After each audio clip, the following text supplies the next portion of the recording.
Dear students, मैं हूं professor are Agarwal और आप देख रहे हो मेरा चैनल पेन पेपर एजुकेशन। तो स्टूडेंट्स, आज मैं आप लोगों को क्लास 10 का हिंदी ग्रामर के बारे में बता रही हूँ। मेरा आज का टॉपिक है पद परिचय। पद परिचय से आप क्या समझ रहे हो? पद यानी कि वाक्य में जो शब्द उपयोग में लाए जाते हैं उसे हम पद कहते हैं। और इन पदों का जो परिचय दिया जाता है या उसकी जो वस्तु स्थिति है, जैसे कि लिंग, वचन, कारक, भेद, वो संज्ञा है, सर्वनाम है, क्रिया है, विशेषण है, उसके बारे में परिचय देना कहलाता है पद परिचय। ठीक है, मेरे ख्याल से आप लोग समझ रहे होंगे मैं क्या बोलना चाह रही हूँ। तो दूसरे शब्दों में भी हम कह सकते हैं कि वाक्य के अंतर्गत किसी शब्द की सभी भूमिकाओं का परिचय देना पद परिचय कहलाता है।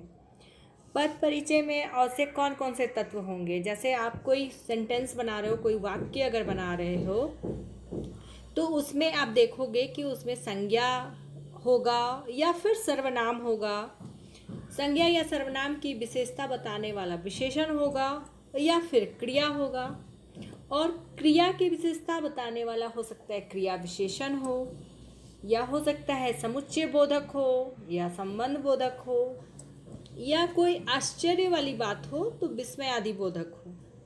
तो इस प्रकार एक सेंटेंस में, एक वाक्य में ये सारे पद होते हैं और इन सभी पदों की व्याख्या अगर हम करते हैं तो वो पद परिचय कहलाता है। तो अब हम देखेंगे कि संज्ञा में मान लिया संज्ञा के 3 भेद हैं, तो तीनों भेद के बारे में हम परिचय देंगे कि ये व्यक्तिवाचक संज्ञा है या गुणवाचक संज्ञा है या जातिवाचक संज्ञा है, जो भी हो। उसके बाद वो कौन से लिंग में सेंटेंस है, वो जो वाक्य आप बना रहे हो उसका लिंग क्या है, यानी वो स्त्रीलिंग में बता रहे हो, पुल्लिंग में बता रहे हो या फिर नपुंसक लिंग में बता रहे हो। फिर वचन, एक वचन में है, बहुवचन में है वो वाक्य, उसमें कारक कौन है और उसमें क्रिया के साथ संबंध क्या है। तो ये सारी चीज़ें हम पद परिचय में देंगे। उसी प्रकार अगर वाक्य सर्वनाम से शुरू हो रहा है तो सर्वनाम के भेद बताएंगे, फिर उसका पुरुष बताएंगे कि कौन सा पुरुष में है, लिंग बताएंगे, वचन बताएंगे, कारक, क्रिया के साथ संबंध, ये सारी चीज़ें हमें बताना होता है। फिर अगर वो विशेषण है तो विशेषण का कौन सा भेद है, कौन सा रूप है विशेषण का उस वाक्य में, और लिंग क्या है, वचन क्या है, उसकी विशेषता क्या है, यानी कि विशेषण की विशेषता, और उसकी अवस्था क्या है। ये सारी चीज़ें हम उल्लेख करते हैं उसमें। अब वाक्य में क्रिया के बिना कोई वाक्य नहीं बनता है, क्योंकि क्रिया यानी कि किसी कार्य का होना या करना। अब इसमें आपको बताना होगा कि अकर्मक है क्रिया या सकर्मक है, उस क्रिया का लिंग क्या है, वचन क्या है, पुरुष क्या है, धातु क्या है, काल क्या है, वाच्य क्या है, प्रयोग क्या है, और साथ ही इसमें कर्ता और कर्म का संकेत भी होता है। अब आते हैं उस क्रिया की विशेषता बताने वाले क्रिया विशेषण का। तो क्रिया विशेषण का भेद भी बताया जा सकता है और जिस क्रिया की विशेषता बताई गई है उसके बारे में कुछ निर्देश भी देना होता है। मैं आपको आगे डिटेल में बताऊंगी।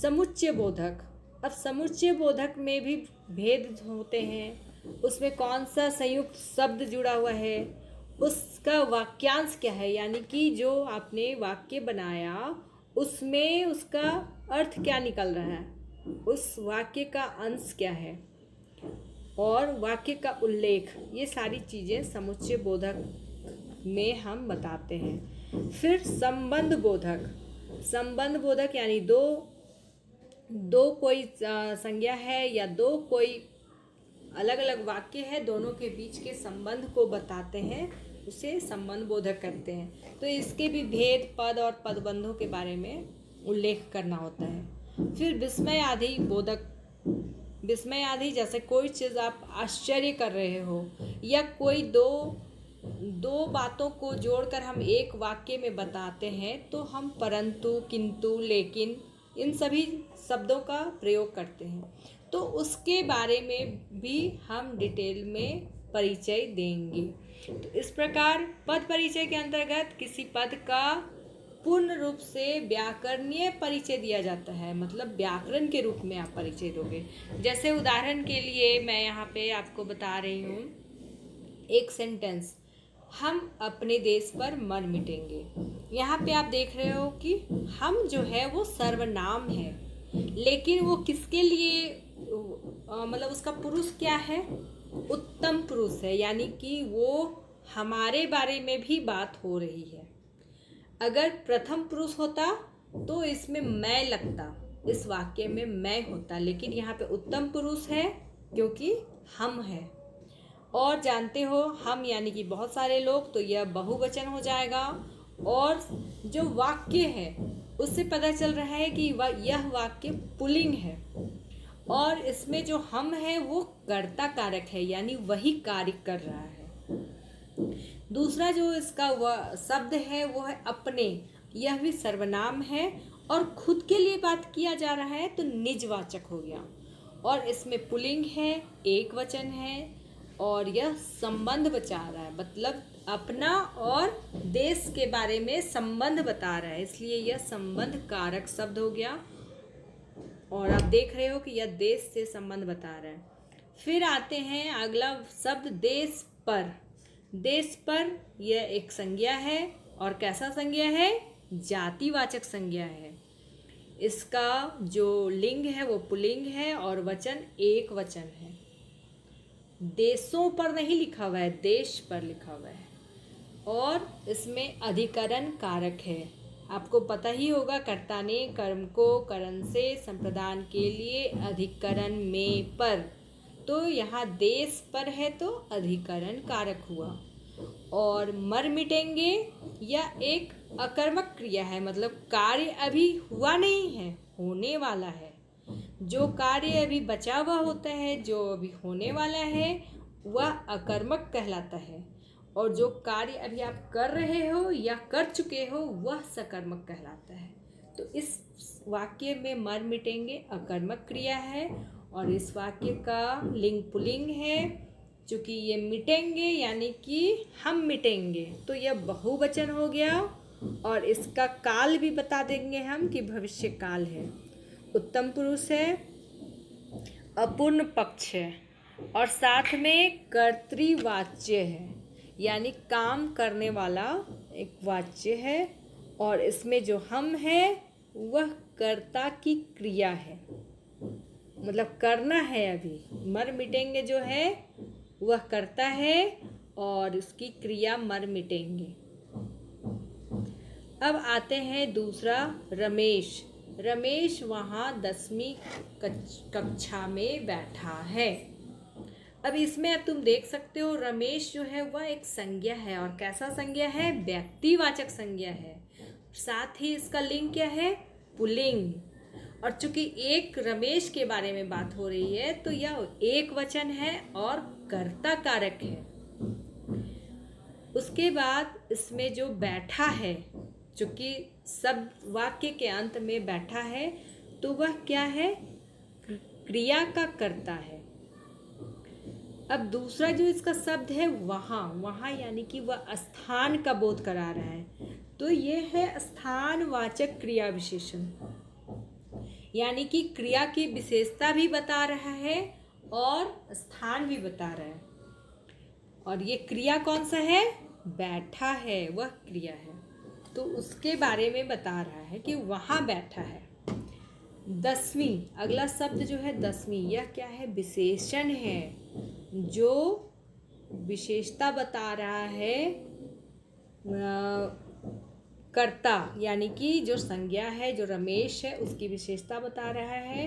और संख्या बता रहा है कि 10वीं कक्षा में है, 10वीं में है, तो इसलिए यह एक संख्यावाचक है। और क्रम सूचक है, मतलब 10, 1, 2, 3, 4, 5, 6, 7 इस तरह से जो संख्या बता रहा है तो यह क्रम सूचक हो गया। और ये जो दसवीं है, ये खास एक दसवीं जो शब्द है वो स्त्रीलिंग है। रमेश या पूरा सेंटेंस स्त्रीलिंग नहीं है, सिर्फ ये दसवीं जो है वो स्त्रीलिंग है और ये एक वचन में है।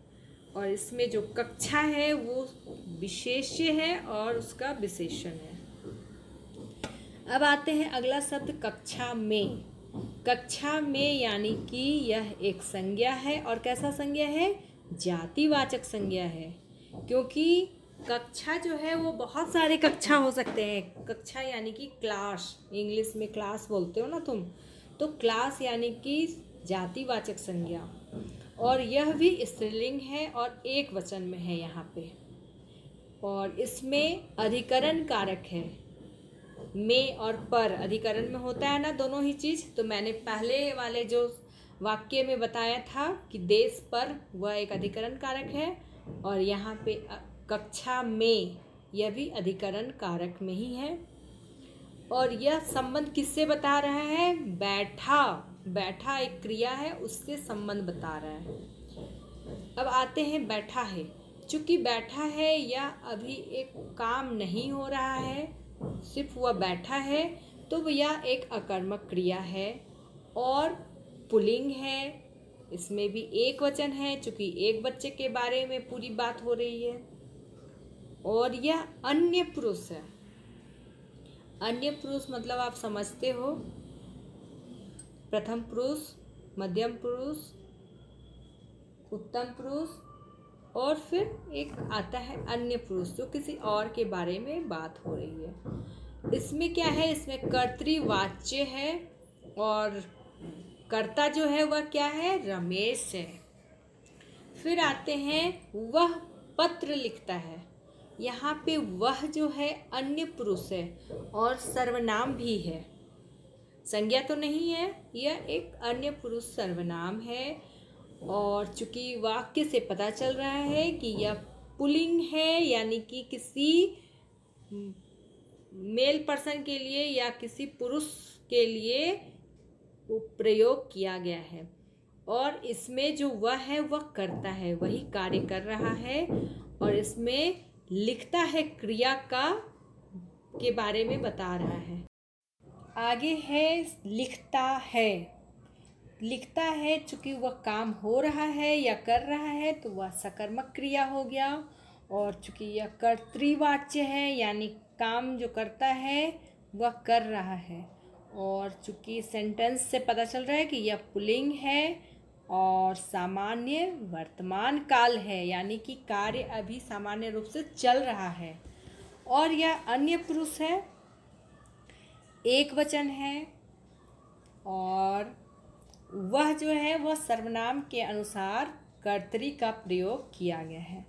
साथ ही यह निश्चयवाचक है, इसलिए निश्चयार्थ है। एक और हम देख लेते हैं उदाहरण पद परिचय का। वह किसे देखता है, यानी कि यहाँ पे प्रश्न किया जा रहा है कि वह किसे देख रहा है या देखता है। वह जो है यहाँ पे पुरुषवाचक सर्वनाम है, सर्वनाम है और पुरुषवाचक है।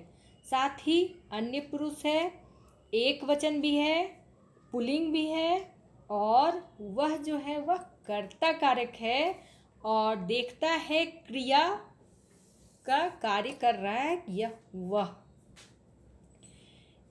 दूसरा है किसे।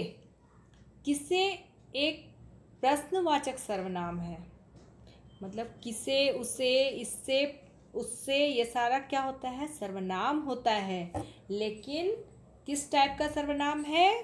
प्रश्नवाचक सर्वनाम है, और यह पुल्लिंग एवं स्त्रीलिंग दोनों में है। साथ ही एक वचन को बता रहा है, और यह कर्म कारक है, यानी वह करता है और उसका कर्म क्या है? किसे। और देखता है क्या है? क्रिया है। किस टाइप का क्रिया है? सकर्मक क्रिया है। और चूंकि कार्य हो रहा है इसलिए कर्तृवाच्य है, पुल्लिंग है। यह जो शब्द है वह एक वचन में है, और इसका काल क्या है? काल यानी कि टेंस सामान्य वर्तमान काल है, यानी कि प्रेजेंट टेंस है। और कर्ता जो है वह के अनुसार यहाँ पे कर्तरी प्रयोग हुआ है और यह वाक्य भी क्या है, निश्चय है, निश्चयार्थ है। तो इस प्रकार बच्चों और बहुत सारे एग्जाम्पल हैं जो कि तुम देखकर समझ सकते हो। तो अगली वीडियो में मैं बाकी का और कंप्लीट करने की कोशिश करूँगी। अभी तक के लिए वीडियो में बने रहने के लिए धन्यवाद। अगर वीडियो पसंद आया तो एक लाइक ज़रूर कर देना और साथ ही अपने फ्रेंड्स को इसे शेयर करना नहीं भूलना। साथ ही सब्सक्राइब ज़रूर कर देना बच्चों।